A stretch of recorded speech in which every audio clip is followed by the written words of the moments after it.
What's up, guys? Welcome to the SmeshCast. This is our inaugural episode. My name is Roie. This is Adam over here.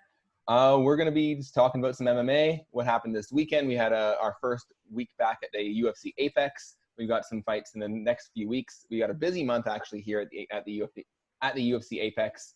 And we're just going to get right into it, I guess. Adam, how's your week been going? Pretty good so far. Doing some training at home with the COVID going on, trying to work out as best as I can on my own. But other than that, not too bad. How about yourself? It's been pretty good. Gone for some bike rides. Haven't been able to train too much. I've been hitting some pads with a buddy lately, but I haven't been able to go. My hand's been a bit weird, but it's been a good week otherwise. We had some good fights this weekend. We had Shabazyan versus Brunson was our main event. Mm-hmm. I guess we should go right into that. Start off with that main event. Of course, we saw Shahbazyan getting that TKO with right at the beginning of round 3. Do you want to start off with that? What do you think of that fight overall?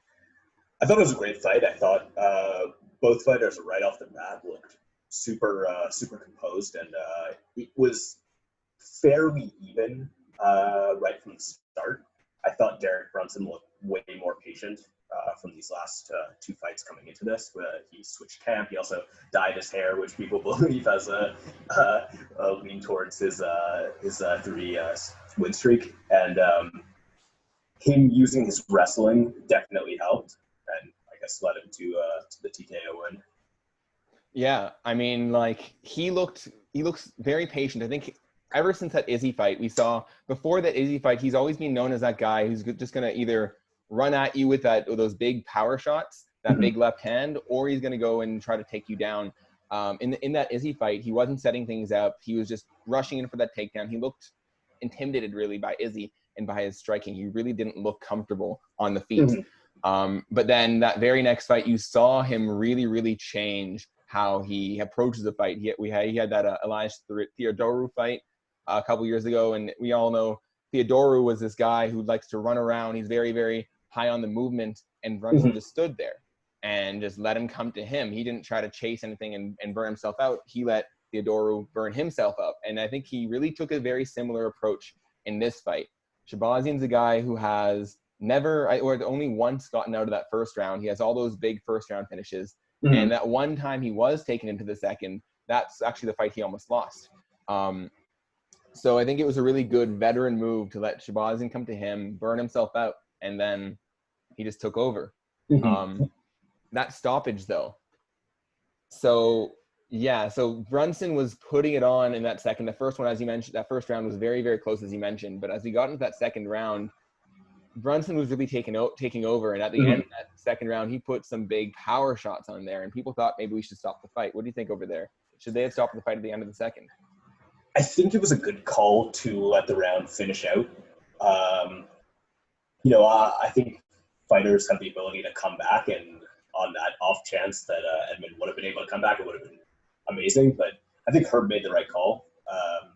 Obviously, the fight finished shortly after, but it wasn't like a devastating call to not stop the fight. He was taking a lot of damage, but he wasn't like out cold. He seemed like he was fairly present. He was obviously like discombobulated from being from taking a lot of headshots, but it didn't seem that bad. What do you think? Well, the thing that bothered me was his body language. So Shabazyan, yes, you're right. He was on the stool. He was back. He was awake. He was conscious. He did seem a little bit discombobulated, as you mentioned. But it wasn't just that. You see guys that are hurt, and they're like, let's fucking get it, right? These guys are ready to go. They want to go, and they want to come back. They're fighters. And there are other guys who they don't want to say no. They don't want to say I'm done. And the doctor was asking, are you okay? Do you want to fight? Are you ready for this? And he was saying, yeah.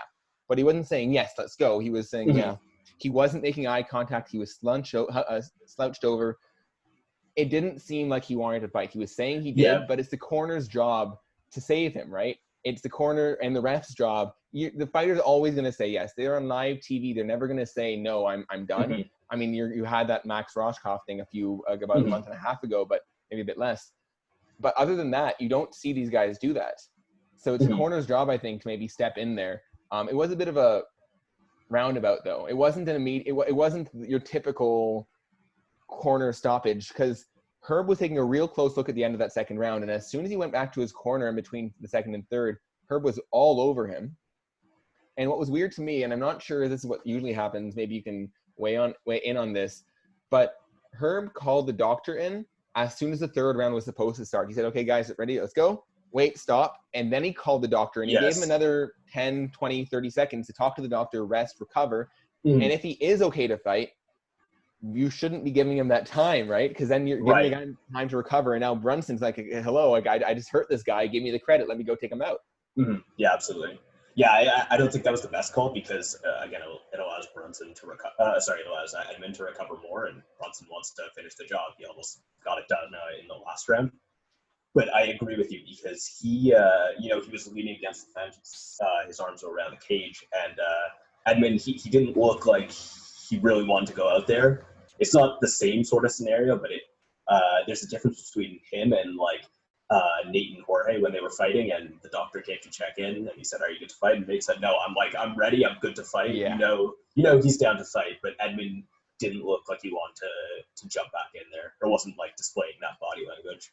Yeah, it reminded me a bit of the Anthony Joshua against Andy Ruiz one stoppage, if you remember that, where they're like, "Hey, Joshua, you ready? You ready?" He's like, "Yes." And he's leaning back, and he's not up and ready. He's leaning back, and the rest said, "Are you ready?" He said, "Yeah."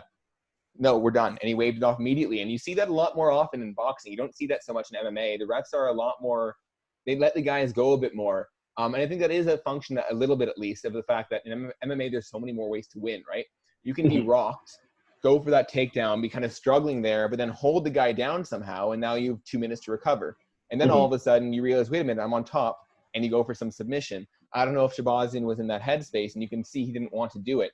And I think that's a bit more of what you have to think about. Maybe you can let these guys have a bit of a longer leash in MMA as opposed to boxing, but only if they're down to fight. And if these guys are not down to fight, you have to recognize that. The one thing I did like is that Herb did recognize it was a little bit borderline, and he was keeping a real close eye on that fight from the start of that third. And as soon as he saw Shabazyan get hurt again and then start to cover up, he said, okay, no, you're covering up, you're done. You clearly don't want to fight. And he didn't even let him take a single shot. The second he covered up, I don't think Brunson landed a shot. Herb stopped it so quick. And that was a good stoppage. The one thing I found really curious, and this was a bit of a running theme throughout the fight, throughout the night in the commentary. I guess you might not have noticed this. You didn't see all the fights. I found, so they had Dominic Cruz and Paul Felder as the two fighter analysts. And Dom Cruz, the two of them actually seem to have very opposing opinions in the realm, in this discussion of fight stoppages. It looked, whenever there was a bit of a, not so much close stoppage, but one of those times where it's an in-between, that it can really go either way, that the ref could stop it, but the ref doesn't have to stop it. Dom Cruz was actively saying, that's a good non-stoppage, great job, let him fight out of it, this and this and this. And you can hear Felder was like, I don't know, maybe they should be stopping the fight. He's taking a lot of damage here. You could very clearly see a difference in the commentary there. Felder's obviously a lot more on the Dan Hardy side of things when it comes to that. I thought that was really interesting. And it also kind of links into the whole, Dom Cruz stoppage against Henry Cejudo. Right, I was going to say, I guess he has a little bit of bias because, he himself argued with having an early stoppage again with Keith Peterson. So I could see where their viewpoints differ. I'm not familiar if Felder's been in the same situation, but well, Felder, I mean, I don't know if he's been in that situation specifically. I can't think of a time like that where he's just being bombed on. But Felder is known for getting into wars, right? Felder's not a guy who goes in and puts you out in 30 seconds for the most part, and Felder's not a guy that gets run over either. Felder is the guy that, win or lose, he leaves a piece of himself in there. He had that punctured lung against Vic.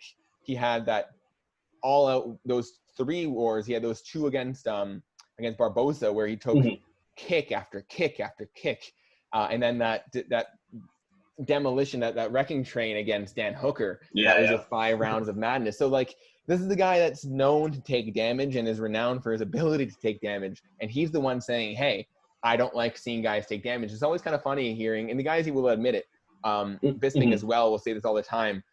When they see other guys do this, they're like, no, stop it.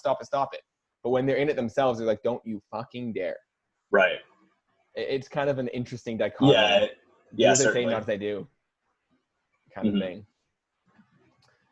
It was also kind of interesting that all this happened with Herb the week after that whole Dan Hardy incident. Right.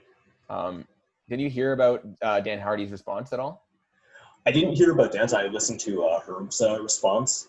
I was also listening to a bit of Josh Thompson and Big John McCarthy's podcast. And Great John, podcast. John was a great show. And John was talking about. Oh no, it's good. Sorry. John was talking about how Herb definitely made the right call. I mean, obviously they're both referees, and there's a union there, but yeah. I think I actually didn't see the Trinaldo fight, but I think, Herb is one of the best referees out there, and at the end of the day, it's his decision whether the fighter should continue fighting or if the fight should be stopped. And I think he does his job well, and Yeah, I mean, so the thing is so Dan Hardy's response, he released a 1-hour video, and I don't know if you've seen he does these fight breakdown videos where he has his monitor and he slows things down, goes frame by frame, all those things. He did the same kind of thing, but instead of about a fighter, he did it about Herb Dean stoppages, which was pretty crazy. It was an hour. He showed maybe 6 or 7 different fight stoppages with Herb, and he spoke about different issues. And he said some of them were good. Like he showed the Robbie Lawler Ben Askren fight, and he said that was a perfect stoppage because he said that Lawler went out because of the blood choke. Askren saw him coming back in, let it loose, and he came back awake. There were a few different things along, like kind of similar to that. He had some good things and some bad things to say, but one thing that he really was angry about was that Herb didn't come out and own up to it. Because Herb's been around for 20 years or something, right? So you're going to find bad stoppages when you have literally 500 plus fights a year that you're refereeing. You're going to fuck up. It's inevitable. But he was just angry that Herb didn't admit to anything. He didn't come out and say, I made a miscall. He really defended it, and he thought that was really egregious. Right. Yeah, so John McCarthy was saying that Dan can say whatever he wants, but at the end of the day, Herb does 112 events, not just fights, like events a year. And, there could be up to 20 fights per card that he has to work or something like that. Like, Dan hasn't been in the situation where he has to make that call right on the spot. Do I need to stop the fight right now or not? So it's hard to put yourself in that person's shoes, for sure.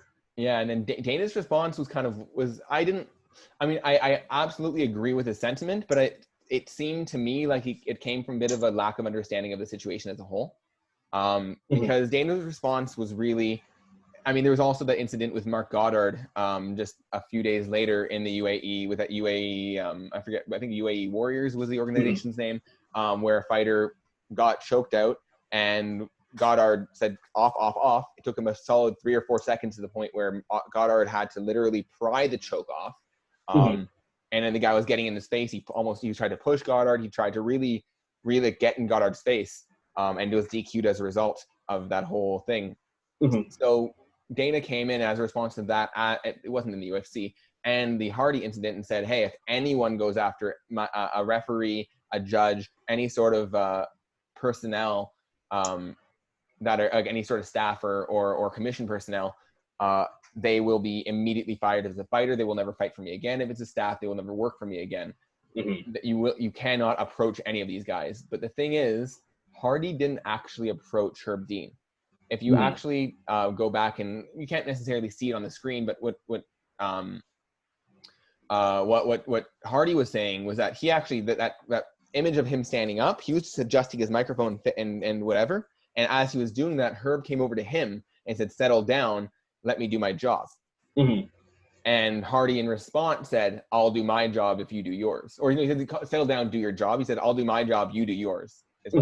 So yeah, he did say something to Herb, but he didn't approach him. He didn't go and confront him. So I do think Dana needs a little bit more to investigate the issue a little bit more before doing anything. He didn't fire him. He didn't do anything. He did say in that same speech, we all love Dan Hardy around here. So I don't think anything's going to come from it. But it would be nice to know that Dana really knew what was going on, didn't pin it all on Dan. Mm-hmm. Yeah, for sure. Moving on with that card, we had in our co-main event. Actually, this before we even go to that, that's last thing. Let's do next steps. What do we think we should do for Brunson? Let's start with. Who do you think is next for Brunson? Who do you match him up against? Who's in like that top 10? So he is now ranked. Brunson coming into this, at least I don't know about now. He might go up. He might not, because Shabazyan wasn't ranked above him, I don't think. Coming into this, we had Shabazyan ranked 9 and Brunson ranked 8. Mm-hmm. Kelvin 7, so maybe you'll see Brunson go ahead of Kelvin here, with Kelvin coming off that loss. Mm-hmm. 6 is Till. Then we have Romero, Hermanson, Cannonier, Costa, and Whitaker. And we already know that Whitaker is going to be matched up against Cannonier. That was just released. And as we know, Costa is going to get that next title shot against the champion Adesanya. Mm-hmm. I was thinking Till, personally. I saw Till and Jack were going at it on Twitter a little bit. I could see that. Till and Jack would be a good fight. But, I mean, who are you going to give Brunson, right? Because above him, all you have is Yoel Romero, who there's rumors of him fighting Uriah Hall. I'm not sure if that's done yet. Mm-hmm. But other than Yoel, you really just have Jack, Till, and Gastelum, who aren't matched up right now. I don't know if I want to see Brunson, Gastelum. You could do it. It wouldn't be terrible. I think you need to give Gastelum a guy even a little bit further down, like a Ian Heinisch or like a Brad Tavares, one of those kind of guys. And I like Brunson Till. The only thing is we don't know about Till's knee. Mm-hmm. Till tore the MCL. Right. You could give Brunson the winner of next week's co-main. Ooh, that's a good one, right? We have Omari Akhmedov next week against Chris Weidman. I think that would be a good one, especially if Omari wins. He's on that big come up. If Weidman wins, I don't know if it makes quite as much sense, because Weidman, I guess you could still do it. But, I mean, Brunson wants to really have that chance to break into that top. So a guy coming off a big win who's on a streak, I think, would be a bit more fitting. Right. But I think you could also do Weidman. That's a good call. So Weidman, Till, or Gastelum, I think, are really the only options. Maybe Hermanson, but I think Hermanson deserves someone higher ranked. Hermanson coming off, he has like 1 loss in his last like 6 fights. Hermanson deserves better. And then with Shabazyan, by the way, I don't know if you noticed, Shabazyan has a really weird body type. From the front, he looks kind of skinny. Like he doesn't look skinny, but he doesn't look like a massive man. And then from behind, when you look at his back, he looks like fucking Yoel Romero. He is massive from behind. Yeah, I noticed. Comes in with almost like, and he fought almost like Kevin Lee, where he just comes in, he says, I'm taking you out in the first round. I don't care. He just comes and throws it at you. And he says, I am better than you, but he isn't. Or he's not that much better to the point where he can just walk all over somebody and he ends up gassing himself out. Hopefully he'll grow from this. I would like to see him go down. Maybe a Marvin Vettori, who's ranked 14 right now, but Vittori's on a bit of a win streak. I think that would be a really fun fight. Vittori's a violent man, likes to go hard, and I think Shabazyan can keep up with that pace, at least for the beginning. Ian Heinisch. I mean, Heinisch is a big wrestler, right? I think Heinisch would give him some problems on the ground, but you never know. I think that those could be some good fights, but I think give him some time off, let him recover, let him improve. Right. He's 22, right? Yeah, he's starting from the youngest champion in history. You need to give him a year even, right? Why not? Let the guy grow. Look what happened to Sugar Sean when he gave him 2 years off. It wasn't his choice, but he embraced it and he grew. So I think that'd be good. He's young. On to the co-main event, we had Jennifer Maia taking on Jojo Calderwood. The big story coming into this is that Jojo Calderwood was actually supposed to get that next title shot against Valentina Shevchenko. I think it was booked for something like June or July. And then with obviously all of COVID, Valentina decided, I don't know what's going to go on. I'm just going to get a surgery that I've been putting off for a little bit, get it done, recover, and then we'll come back once things settle down a little bit, like they have. And so meanwhile, Maia was matched up with Vivian Araujo, and unfortunately on July 20th, about a week and a half ago, Vivian pulled out, and so they called on Jojo Calderwood, and even though it was supposed to get that next title shot, she put it all on the line, and she came in against Maia, and unfortunately she got armbarred for it. What do you think of that fight? What did you see there?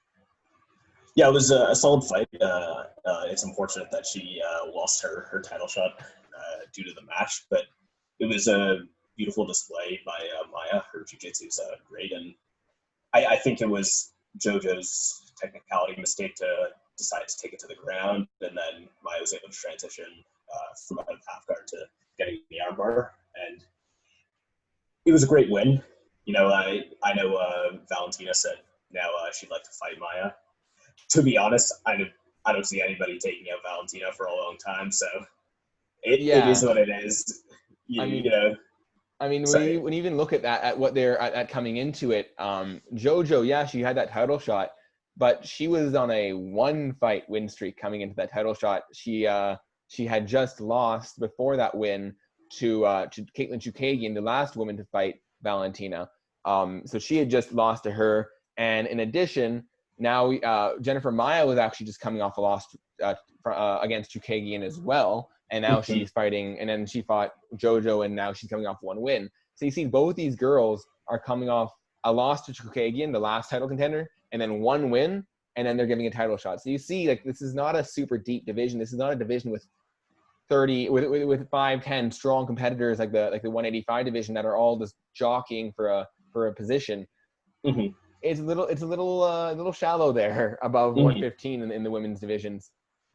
So I mean, it is what it is. I don't see Valentina losing to anybody, but maybe a Weili Zhang or Zhang Weili, or if she goes back up to fight Amanda, it'll be really interesting to see what happens there. But before that, I don't really see anybody giving much. But you have to respect JoJo. I mean, that it takes a lot of balls. It takes a real gamer to come out and risk your title shot on a 1.5 week notice. We saw that happen, and also unfortunately backfire for Frankie Edgar about 2 years ago against Brian Ortega, when Brian Ortega got that first round finish as well, and then ended up taking Edgar's spot in the next title fight where he got flattened by Holloway.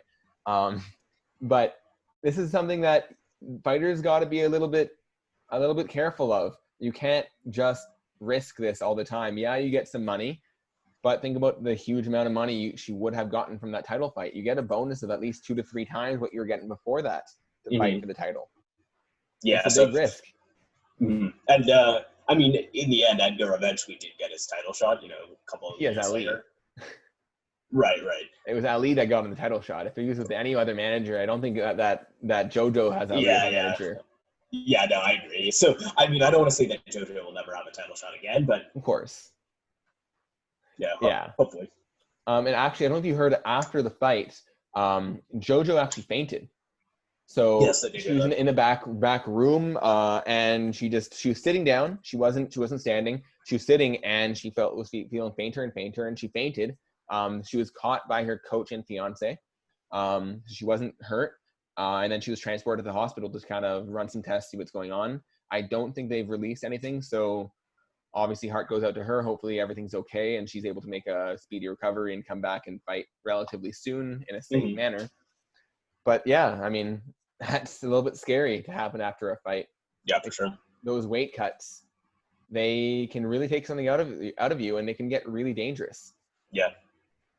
In fact, that wasn't the only fainting of the night. Yes. Which actually leads into a bit of our next point.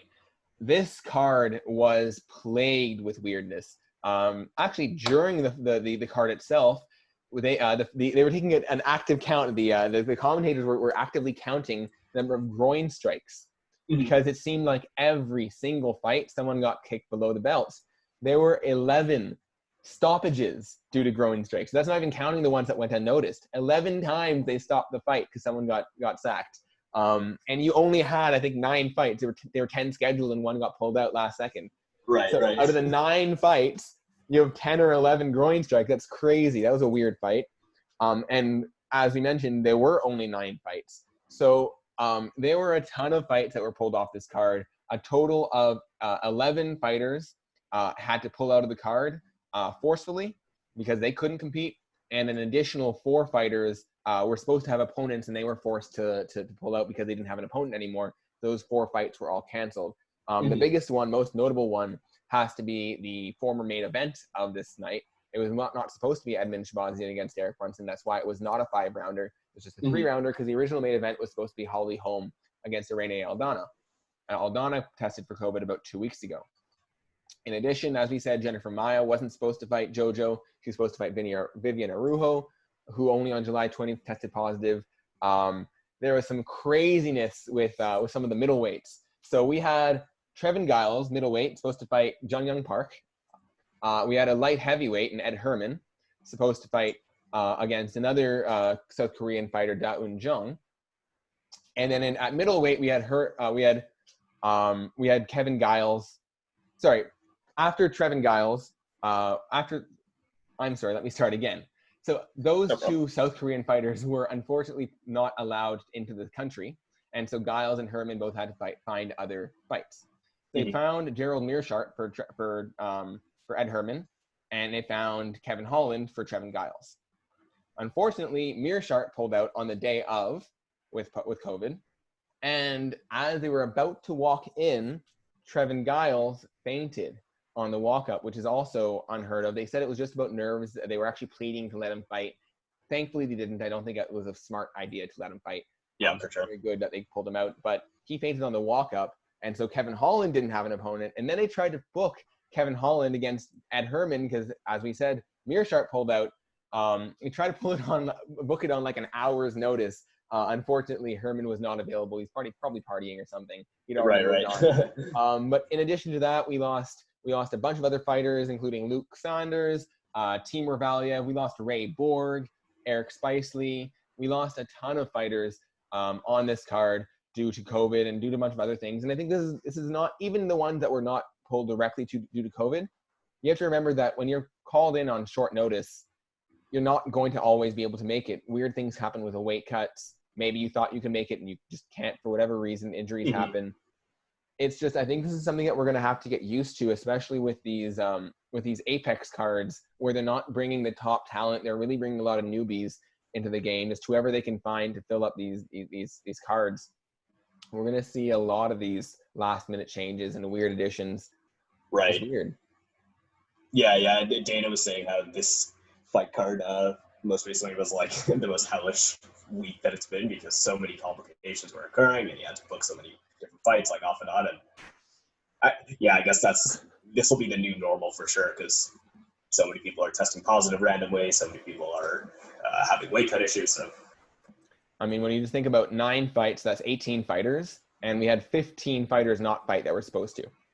So literally half the people, almost, just under half the people that were supposed to fight tonight didn't. Right. That's crazy. So that it's been a bit of a crazy one, but we do see some good things happen from it too, right? We do see some excitement. The fight game is never a quiet one. We just as we saw a great fight added on to next week's card, the co-main event, and Maria Akhmedov against Chris Weidman. So we do have some good fights being added in. And on that note, we do have a decent card next week. So that is our co-main event. I guess we can start there because we just kind of introduced it. What do you think of that fight? So Chris's, which was his most recent fight? Jacare? Chris just lost. Didn't he just lose to? He got knocked out by Reyes. Right. Yeah, he lost to Jacare, got knocked out. Tried to go up to 205 and just got demolished in that first round against Dominic Reyes. So nothing to slouch on, to be honest. Right, for sure. Yeah, that's the thing is he's had a couple or almost 4 or 5 losses. I think in his last 6 fights or so.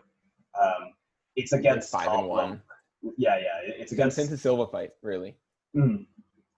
It's against top level guys. It's Yoel Romero, Diego Musasi, it's top level guys. But the losses do rack up, and now he's at 5. And I'm not so familiar with Omari. I know he's a great striker and he's out of Russia, but this fight I'm probably leaning more towards Omari just from the precedence that Chris hasn't been, having that many phenomenal fights. Yeah, when you look at his last 6, so he had those 2 wins against Silva, and he defended against Lyoto and against Vitor.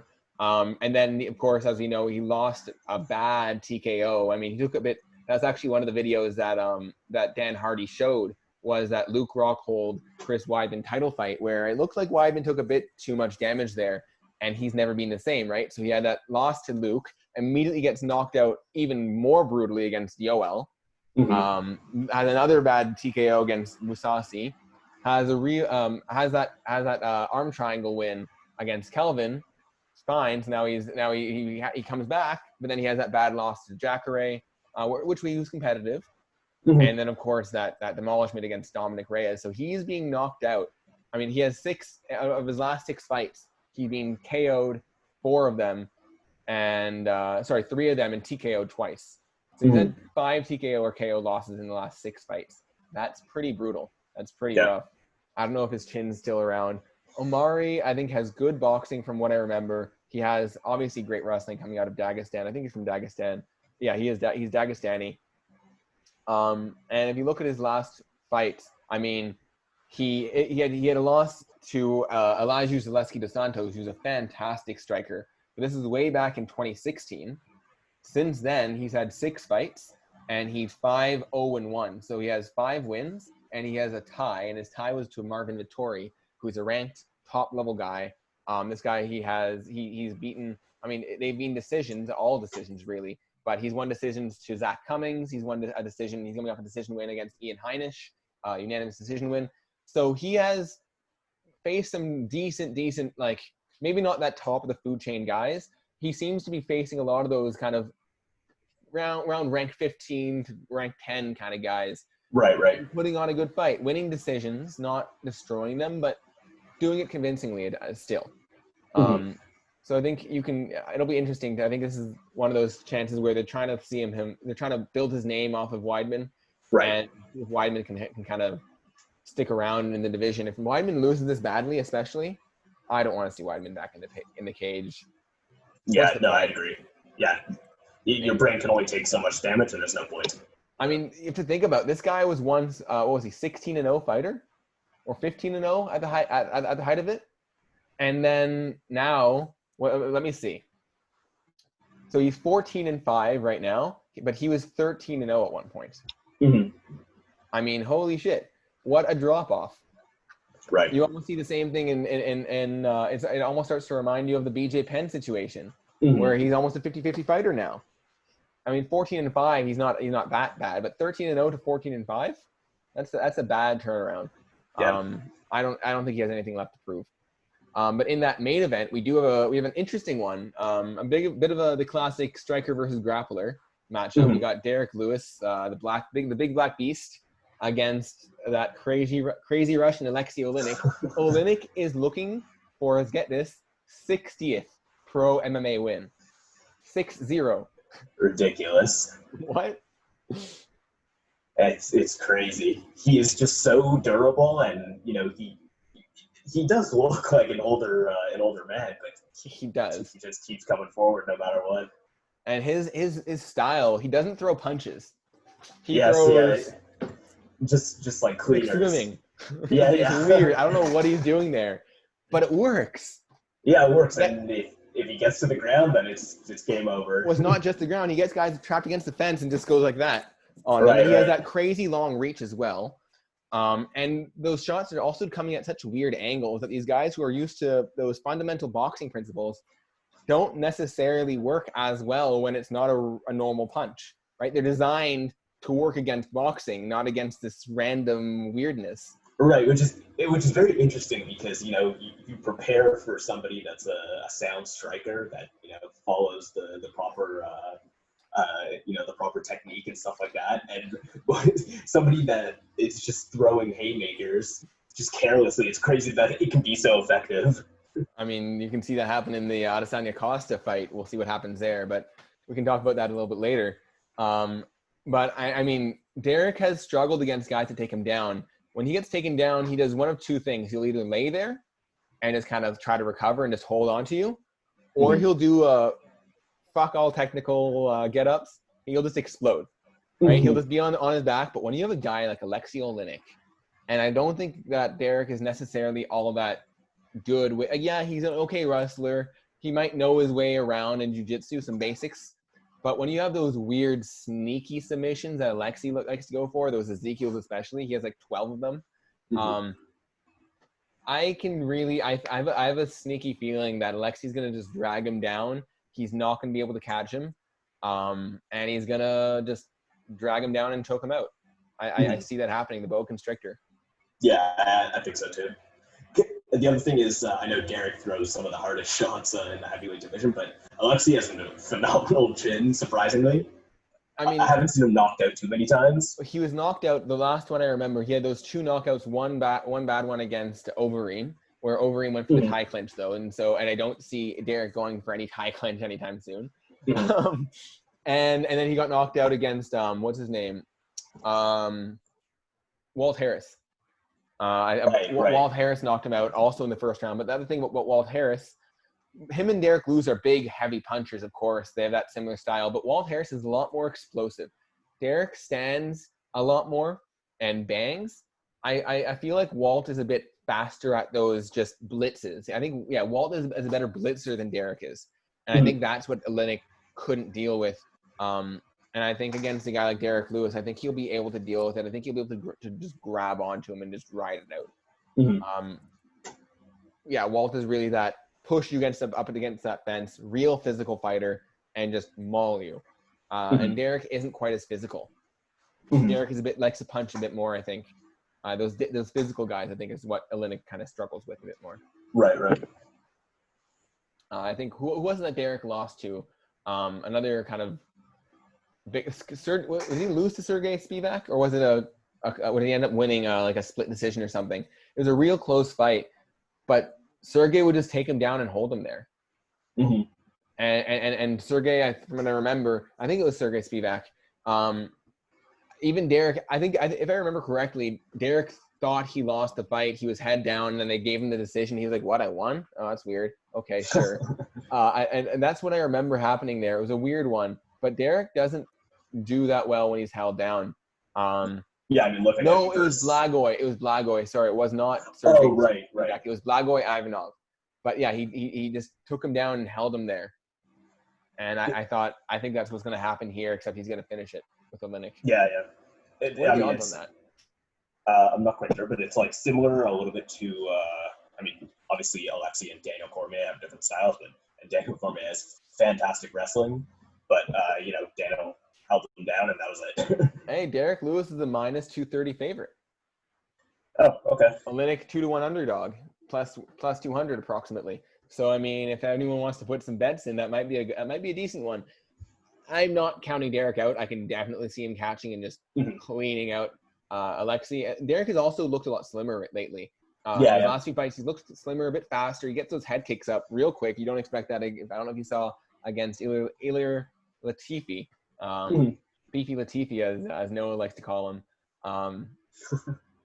He could get those high kicks up pretty fast.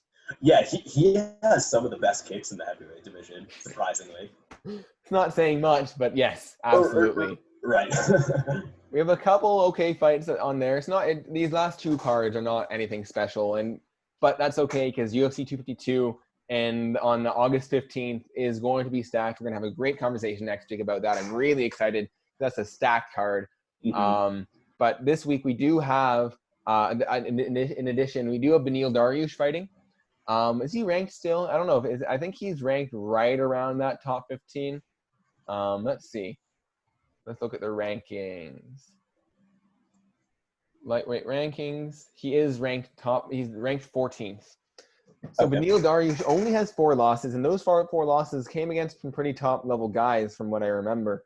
I know he's lost a bad knockout to Edson Barboza, but that was a great fight, and I thought he was winning that fight even before that crazy knockout. He lost to Alex Hernandez, which is not a bad loss at all. And he's lost to Michael Chiesa. Also not and then way back in 2014, he lost to Ramsey Nijem, I don't know who that is. But I mean, since 2016, he has 3 losses, and they're against top guys: Chiesa, Barboza, and Hernandez. So in addition to that, he's beaten Thiago Moises, Drew Dober, Frank Camacho, and Drakkar Klose. He's on a 4-fight winning streak. Those are his 4 guys he's beaten. And that Drakkar Klose fight, did you see? I don't know if you remember that one. That was craziness. It was the second round. It was UFC 248. So this was the Izzy against Romero card. That was a little bit sad, a little bit slow. Though I mean, it also had that insane all-time women's fight with Wei Li and Joanna. But in that fight, Beneil was hurt bad, rocked up against the fence, and being unloaded on by Drakkar, and he caught one counter, and Drakkar goes stumbling back, and then Beneil gets charging in, and he gets the knockout. And it was just yeah, crazy. yeah, I vaguely remember. That was crazy. Of course, Rogan and DC and Dom Cruz all went crazy. That was a real fun fight. I am just not sure why he's not a bigger star and why the UFC doesn't push him more. Why he's only ranked 14th. The guy is top level. Mm-hmm. Yeah. In a high level division too. 155. That's the top division in the world. For sure. He's fighting Scott Holtzman, who only has 3 losses. He's 14-3, coming off a decision win against Jim Miller. He also had he lost to Nick Lentz, but he beat Dong Hyun Ma. I mean, he's a good fighter. I don't see him beating Beneil, in my opinion. The odds here, they have Beneil as a -160 favorite, so a moderate favorite, nothing too crazy. I do see Beneil winning this one. I agree with those odds. Maybe it could be even a bit higher in Beneil's favor. Mm-hmm. Other than that, we don't have anything too crazy. We have Maki Pitolo fighting next week, but that's not anything. I mean, he's a fun fighter. I think he trains with Holloway. I know he's Hawaiian. Okay. And he goes hard with those body shots. He came in with a Contender Series win. He got the guy trapped up against the fence, and the guy covered up top. So he said, okay, cool, your body's wide open. And he just unloaded, I think it was like 7 or 8 or 9 straight just bombs to the body and just dropped the guy. The guy just collapsed, and he got his contract like that. That was pretty fun. We also had some good fights being scheduled recently. So we had Cannonier against Robert Whittaker, which was scheduled real quick, actually. I thought Cannonier was going to get a title shot right away, but I guess they're going to give him one more fight against Whittaker. What do you think about that? Do you think they should have given him the title shot right away, or do you kind of agree with that, with giving him one more fight, make him earn it? Who was Cannonier's last win? Hermanson? Hermanson, yeah. He knocked him out pretty convincingly, too. I'm excited to see the fight. I think I would have liked him to see him fight one more person before getting a title shot, and so Rob was a great matchup for him. Obviously Rob's coming off the great Till win, but I think it's a great fight to make, and it makes sense. It'll hold us down while Adesanya and Costa figure out their business and keep both parties active. What worries me, I mean, okay, so the guy, I can justify him getting a title shot. I can also see him needing one more fight. He's kind of in that middle ground. He had a couple bad losses, but back up at light heavyweight, and they were against top level guys. He lost to Jan by decision, and he lost to Dom Reyes. He got knocked out by Dom Reyes, but that's fine. That was in 2018. Since then, he moved down to middleweight, and he knocked out David Branch, got that leg kick KO against Anderson Silva, and then that great TKO against Jack with that big uppercut in his last fight. So he's undefeated at middleweight, 3-0. He really, really is. I think he's a real dark horse in the division. You can I agree. A title fight off 3-0, especially considering that there really isn't anyone else.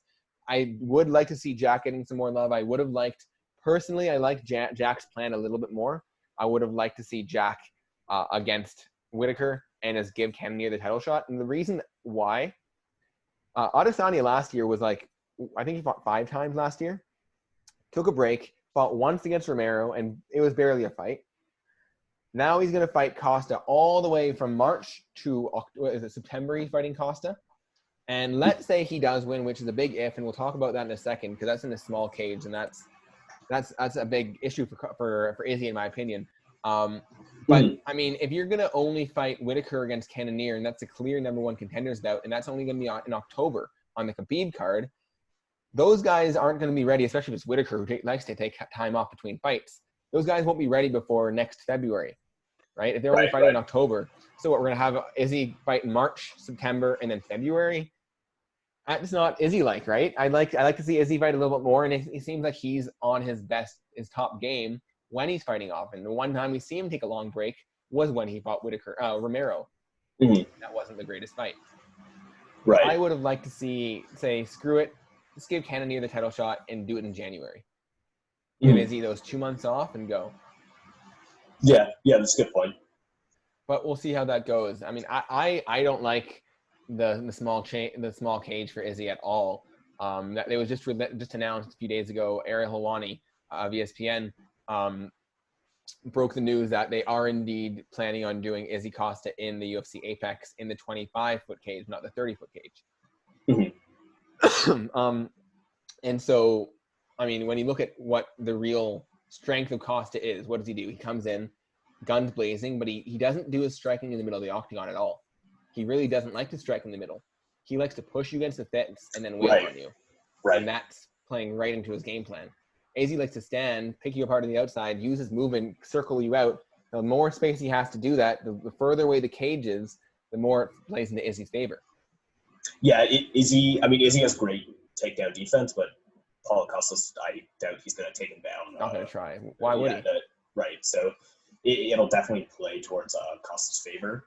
At the same time, obviously, Izzy's one of the best counter strikers in the game, and I could foresee some sort of Stipe Miocic where Doom, like moving backwards left. Yes, that was beautiful. But no, I agree that it definitely plays towards Costa's favor.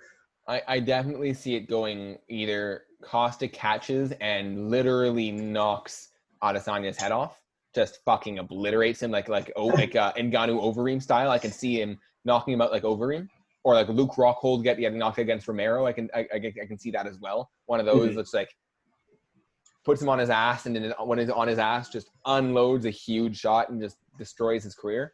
Right. On the other hand, obviously Adesanya, as we said, is a fantastic striker. The other thing I was thinking about, Adesanya is a kickboxer, right? Adesanya is used to fighting in a ring, not a cage. Adesanya is used to fighting in a very small enclosed space with right angle corners, right? Not an octagon where you have it's basically a circle. It's way easier to circle out in an octagon than it is when you're trapped in a corner of a boxing ring or a kickboxing ring. Mm-hmm. So Adesanya, and of course, kickboxing, he's used to these guys with these big, heavy, wailing punches. It does help him a lot that he can still. He's used to it. This is not new territory.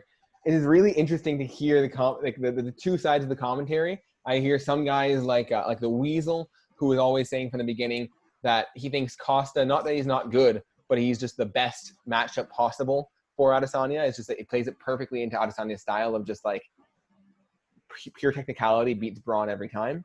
Mm-hmm. Other guys like Luke Thomas who are saying, yeah, this is Izzy knows what he's doing here, but Costa's no slouch, and this can very, very well be Izzy's toughest test, and he thinks it is Izzy's toughest test. Yeah, for sure. Like a Romero that can move. Yes. Yeah, exactly. That's what Costa is. Yeah, that's a good point. I mean, I thought Whitaker was his toughest test. Unfortunately, Whitaker didn't really show up for that fight, and he said that in interviews, whether people believe that or not. But this, by far, I'd say is his toughest opponent, or somebody that will cause him the most amount of problems. I'm curious if Adesanya goes and tries to out-jab him, out-kick him, just really take him apart from the outside, or if he goes into the fire and trades in the pocket with him. I'm really curious. I think that one of the things that I think is going to play into Adesanya's favor is that Costa doesn't throw straight shots ever. Mm-hmm. You don't see Costa going 1-2. You see him going 1-2. Yes. So Adesanya, we all know straight punches beat looping punches every time. That's one of the Weasel. I don't know if you watch the Weasel on YouTube. It's one of my favorite breakdown YouTube guys that I watch. But he talks about it all the time. A straight punch will beat a looping punch every time. You're going to both. First of all, you have sometimes your shoulder to protect you, whereas when you're open up, you're wide open. But also, it's just faster. You're traveling a much shorter distance than if you're going all the way around here. And you're just going to touch him first and put him out. I can see him doing that. It almost reminds me, actually, now that I think about it, could be a what's it called? A Rose versus Andrade kind of fight. Mm-hmm. With Rose really doing that crazy footwork, just punching her out from the outside, blooding her up, marking up that face. And then eventually Andrade comes in. And the question is, do they come in and knock him out? Yeah, that's a good comparison. That real brooding, heavy style against that light, flashy, just beautiful kind of style. Mm-hmm. That was interesting. And also we have, DC and Stipe is also in that small cage. Mm-hmm. And that goes right into DC's favor. He wants to wrestle. and that's going to help him when he gets to that cage. So I'm actually kind of curious because DC has been saying all fight camp, hey, Stipe, you better bring your wrestling shoes. Stipe, I'm going to wrestle you. Is he playing a little bit of is he playing some mind games? Is he tricking him? I don't know. I don't think DC is the type of guy to mess around like that. I think that he is. DC messes around. That DC, ever since that Brock Lesnar, DC has changed. He likes to promote his fights. Yeah, that's true. That's true. But at the end of the day, he's one of the best wrestlers next to Khabib in the UFC, and if he says he's going to wrestle, I assume he's going to wrestle. I think a part of it, he could be trying to put that into Stipe's head, because everyone knows your striking gets 20 times better when you have that wrestling threat as well. That's how Khabib dropped Conor.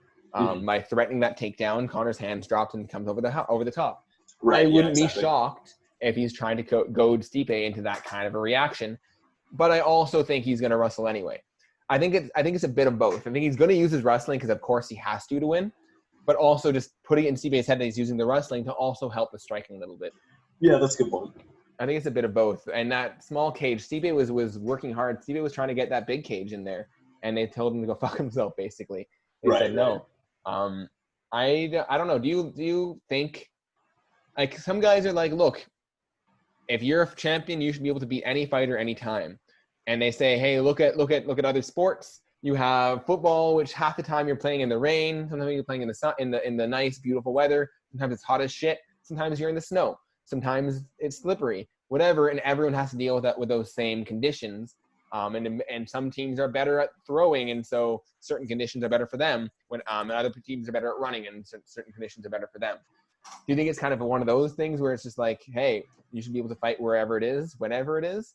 Or do you think that these big title fights should be a little bit more standard of if I'm the champion of the world in a 30-foot octagon with a weigh-in at exactly this thing, 18 or whatever, 30 hours beforehand, all of that whole list of whatever.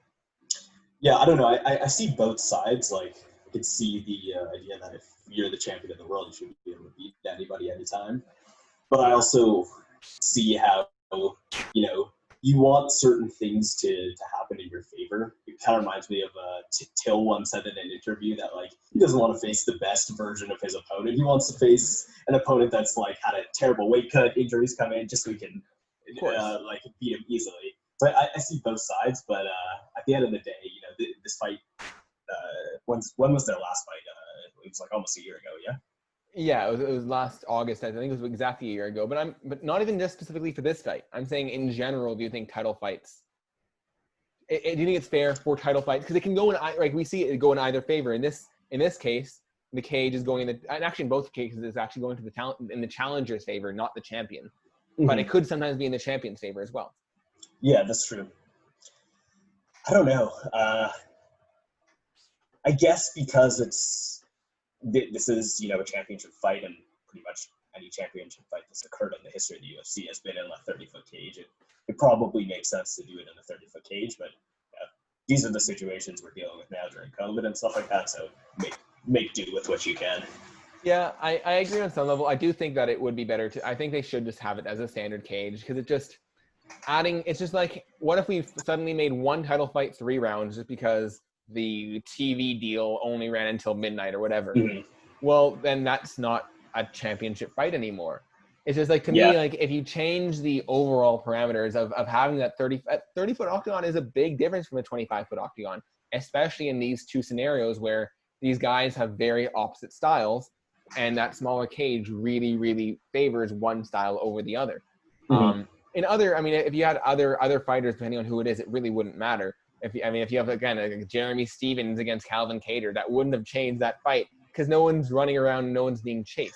Right. But if you have Darren Till against Robert Whittaker, if you have Adesanya Costa, if you have these guys who are a lot more mobile and rely on that movement, it changes the fight, and I don't like it. It kind of puts an asterisk on everything. Maybe they'll win anyway. But I don't know. I like it being standard because I don't like there having any sort of asterisk on anything, because then there's always, whatever the result is always somewhat in question. But what if it was in 30 feet? Yeah, for sure. What would Costa have beaten him?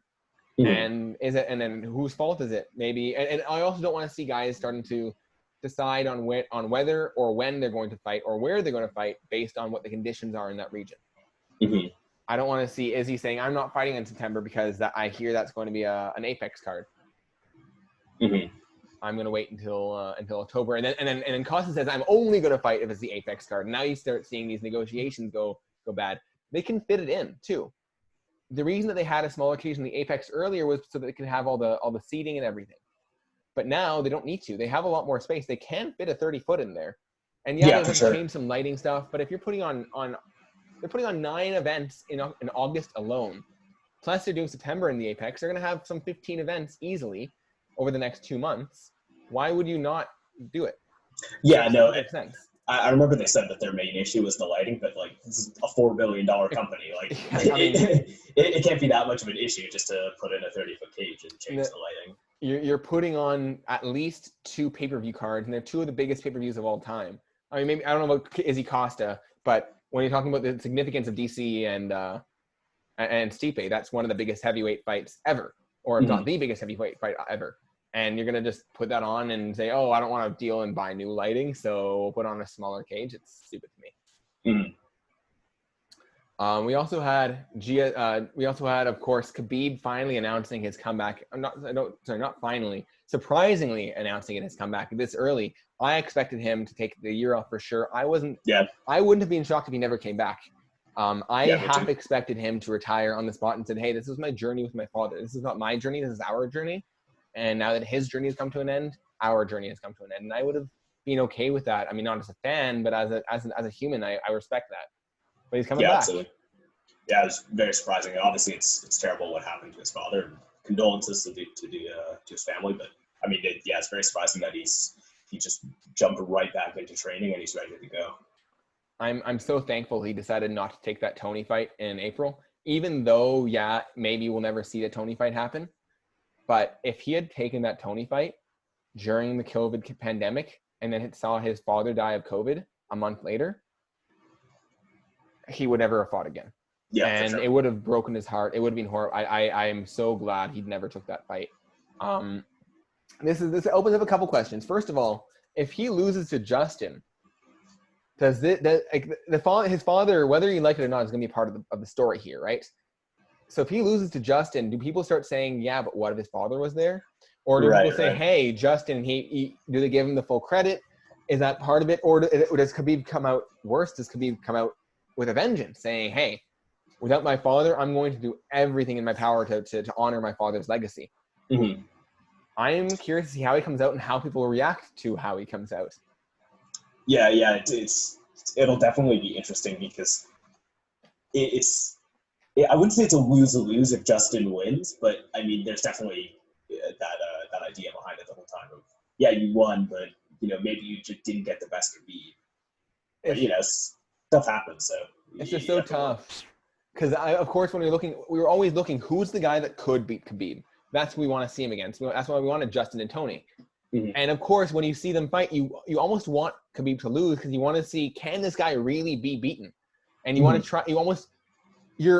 And at least the way I watch it, I kind of root for the other guy. I want to see someone manage to get over the hump.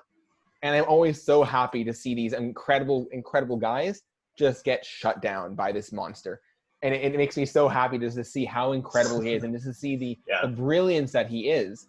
But it would also get me so excited if a guy put him out because, like, no way you finally did that. And it does take away from that. Right now I can't vote for Justin. I can't root for him because it's just like I can't see Khabib lose his father and then lose his O right after in quick succession, one after the other. I need to see him get that one big win. And then in that following fight, and that's where it really gets interesting, do we put that 30-0 fight against GSP or do we put it up against Tony? And that's the real interesting question. Or I guess Connor's still in that talk as well. Yeah. Connor's always gonna be in that talk. But I don't think Khabib will do it. Now that his father's dead, he doesn't want to go through that circus. Not a chance. I think that, I mean, in my personal opinion, there's no other fight I want to see that's not a GSP and Khabib. To me, that's Really? just my dream fight. And I also have heard that his father. That was his dream fight. Yeah, it's his dream fight as well. So I think it'll play into it. Dana seems to be open to it. I mean, look, anything could happen. Justin could win, and it's a long way away. But if Khabib is 29-0 and he wants to have his last fight against GSP, it's a big deal, and I think they can get it done. I would love to see the GSP fight, but I still need to see that Tony fight, man. It's just like the unfinished business, and it bothers me so much. What I want to see, I think Tony has that perfect comeback fight against Poirier or against Conor. I would love to see him fight that, and I'd like to see him win that. And then you can easily argue that he should get that Khabib fight. I would love to see Khabib say, hey, you know what? Tony deserves this. I'm going to give him the fight. And then if I beat him, I'll face GSP for my 31-0. But I don't know if he's willing to put another fight up on there. But, man, I just got to see that Tony fight. I need to see that stylistic ground matchup, that jiu-jitsu against that wrestling. Now, I do think Khabib will flatten him. I do think Khabib will drag him into deep waters. I don't think that Tony is defensively responsible enough to fight a guy like Khabib just because, yeah, he's wild in his offense, but he takes the risks, and Khabib will shut down and exploit every single one of those openings. Mm-hmm. But I still need to see it happen. Yeah, no, I want to see it too, and that's right up there for some of my dream fights. But at the same time, I know GSP said he's not fighting past 40, and luckily Khabib tweeted that he would fight GSP in April, which is a month before GSP's birthday. But I would assume that would have to happen first if Khabib were to still fight Tony. Yeah, I think I obviously would be happy either way. I mean, you can't go wrong with Khabib against either of those two legends. I personally just always have been invested in that Tony Ferguson saga, and it's just such a shame that after so long, like, to just think in 10 years that it never happened, that we never got it for all of that. It's just such a stab in the gut. Yeah, it's looking that it just isn't meant to be. It's gone wrong so many times, but at the same time, it's such an incredible fight. We just want to see it happen. You almost feel like, I mean, Justin Gaethje, that it's that lucky 13 or unlucky number 13. Tony tried to get that 13th win off him and lost, and now Gaethje's going to try to shut Khabib down from getting his 13th win. What a throw around it would be if Gaethje was to manage to come out and win this, and all of a sudden that would blow the whole 155 division wide open, because now you open up these questions of, well, Gaethje will fight Khabib again probably, but if let's say he didn't, Gaethje, and now Tony has less of a call actually to get a fight, to get another title shot. But all of a sudden, Poirier has a very, very, very good reason to get a title shot, especially if he beat Tony. Conor would be willing to come back because that's a stylistic matchup that he could deal with. He might lose it, but I mean, it at least favors his fight style. Like, he at least can stay on the feet. You'd see it would really open things up quite a bit, but it would take away from that legendary saga that is Khabib's career. It would be interesting. And of course, that would be on Fight Island, so we would have the full cage, which would not favor Khabib. But yeah, because I know Justin said two main things. He said, "I'm gonna kick the shit out of his legs," and maybe he's the most accredited wrestler that Khabib's faced. The only thing is you haven't seen Justin use it, and here's the thing though. Justin, even in high school, was a defensive wrestler. Apparently, his big thing that he would do in his high school wrestling matches, and he was a great high school wrestler, was he would stop guys' takedowns and counter them. And so that's all he needs here. Yeah. And I'm sure he's explosive to scramble up. The question is, does Khabib drag him? I think it's about those first two rounds, because if Khabib can tire him out, it's done. I am also not sure how good of a strategy it is to kick the legs of Khabib, because you're not on balance when you're kicking a guy's legs. And Khabib will eat a leg kick to take you down, and he doesn't give a fuck. Yeah, no, I agree. If you're throwing the leg kick, you're also open to the threat of a takedown. But at the same time, I don't think Khabib has suffered from or taken himself from a lot of leg kicks. I mean, I know Edson threw a couple from what I remember, but in the end, Khabib weathered that storm and just held him down. Yeah, I mean, that's what he did. That's a good point, actually. Edson Barboza, and he just walked him down. He said, I'll go through the fire, I'll pressure you, and I'll do what I got to do. And I can see the same kind of thing happening with Justin Gaethje, which is a bit more dangerous, but I still think Khabib's going to be able to deal with it. All right, last topic for today, because I think we've gone on quite a bit already. Yes. And that is our big reveal from, I guess, the big story coming out of Fight Island. That is Khamzat Chimaev. This guy had those 2 wins. In those 2 fights, he took a total of 2 strikes absorbed. It was like 150 or 140 something to 2 significant strikes over those 2.5 rounds that he fought. Just absolute madness. And now he's trying to get on that DC card next week. So he's trying to fight, 2 weeks, I guess. He wants to fight, and Dana's talking about he's trying to get him in. He's trying to get him an opponent. And Khamzat Chimaev, we might see get 3 wins in a month and a bit. Crazy. I'm curious to think about how they really built him up. I'm sure they're not going to put him against anyone crazy for this fight if he fights next week. But if he gets another fight next week, and if he wins that fight, I don't know what you do with him, because 3 fights isn't quite enough when you're only he'll be 8-0 or something to be to break into the top 15. But if he demolishes the guy like he did this time, can you really do anything else with him? Is it fair to feed him to another guy who's not ready for this kind of level? Yeah, the only thing that I don't want to happen to him is like a Johnny Walker situation. Or Darren Till situation. Yeah, where they just throw him right in there with the top 5 guy, and it's obviously his style is very different from both Till and Johnny. It's that Dagestani wrestling and ground and pound, but you never know with the highest level of competition in the UFC. Those top 5 guys, they can easily weather that storm. Yeah, the interesting thing about Khamzat, though, is that while we've only seen his crazy Dagestani style of wrestling with that Dagestani handcuff and that just ride on you and wear you out, first of all, he's a lot more aggressive than Khabib is while he rides you, right? Khabib will ride you and he'll wait for position a bit more before he unloads on you. Khamzat will unload on you throughout. But the other thing about Khamzat is he has hands. The guy can box. I believe he's a master of sport in boxing, and which, from my understanding, the definition of that is you have to have placed top 3 in either a national or international competition to get your master of sport. So he is a master of sport, from my understanding, in boxing. He has 2 or 3 knockouts standing up. And in fact, my understanding is that one of the guys he faced was able to stuff a lot of takedowns. So he just caught him with an uppercut. And he has heavy hand from the looks of it. He doesn't seem to be going and unloading these huge shots. They don't look like abnormal shots, but the guys seem to be crumbling out of them. So he looks like he's got some power in his hands as well. And mind you, the guy he took apart that second fight, the Scottish guy, I think, European guy anyway, he was a Cage Warriors champion.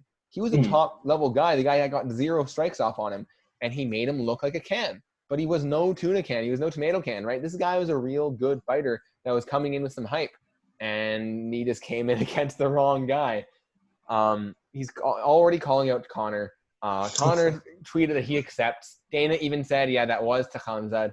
Now, of course, Dana also said there's no way that fight is happening. Yeah. He said, and it was funny, his response was, Conor is retired. He should wait and look at the landscape a little bit more and then see who he wants to fight. Which to me doesn't sound like a retired fighter. Yeah. That's Dana's usual kind of stuff. But that guy is dangerous. I'd love to see him against a guy like Michael Chiesa. I think I would love to see the Chiesa matchup. To me, to see those 2 guys that like to ride each other out just in that same fashion would be really interesting, especially considering that Chiesa's got those submission abilities at the same time, as well as those wrestling pedigree. I mean, he out-wrestled Diego Sanchez to nothing else. I don't know if you saw that fight, which was crazy. So I'd love to see him on that matchup. I think that's my give him another win, and then maybe another 2 wins, break him into the top 15, and then put him up against Chiesa. Yeah, I think that's a good plan. I like that he wants to be so active. To me, I always find that just like so interesting. And Dana says those type of fighters like Sean O'Malley, somebody that wants to basically fight every other weekend. It's cool to see, and so obviously he's one of those guys. He if he wants to get on that DC and debate card. All right, what's the nickname for him? I have two in mind, but I'll let you go first, or I can pitch my two if you like. But let me know if you have any good nickname ideas for this man. What his nickname was, like Boris, or I think that's. I don't think he has one. I think he might. I'm not sure. Oh, I thought he didn't, but I was thinking Khamzat the Boris. Wolf. Oh, I was gonna say the Wolf Chimaev, because a lot of guys were calling him a wolf in the comments. I'm like, wait, that's a great nickname, and that's the way he fights. He just comes and hunts you fucking down, holds you down, and tears your head off. Yeah, that's what wolves do, right? They hold you down, they bite into you while you're alive. That's what he is. He holds you down and just fucking goes on you. The other one, I think he could a little bit of a troll to what's his name, to Kamaru. But I think Khamzat the Chechen Nightmare Chimaev. Chechen Nightmare Chimaev, I think, has a great ring to it. I don't know why. Yeah. He's not Dagestani, as a lot of people kind of assume. He has that Dagestani look. But, I mean, he is from that region. He's from Chechnya, another war-torn region nearby Dagestan. You understand. Very similar kind of background to Khabib, even though not in a technical sense. Yeah, but both of those are great names. I love that. The Chechen Nightmare or the Wolf. The Chechen Wolf, not as good. Either way. Anything to add in before we close out the show? I don't think so. I think we covered some good ground for I thought we did first too. episode. Yeah, it was a fun first episode. For any newcomers, I assume everybody, I guess, is a newcomer. So like, comment, subscribe. We are planning on doing weekly podcasts. We have a third member as well, Noah, who will be joining us on occasion. So, yeah, I guess we'll see you guys next week. Have a good one. See ya. Have a good one.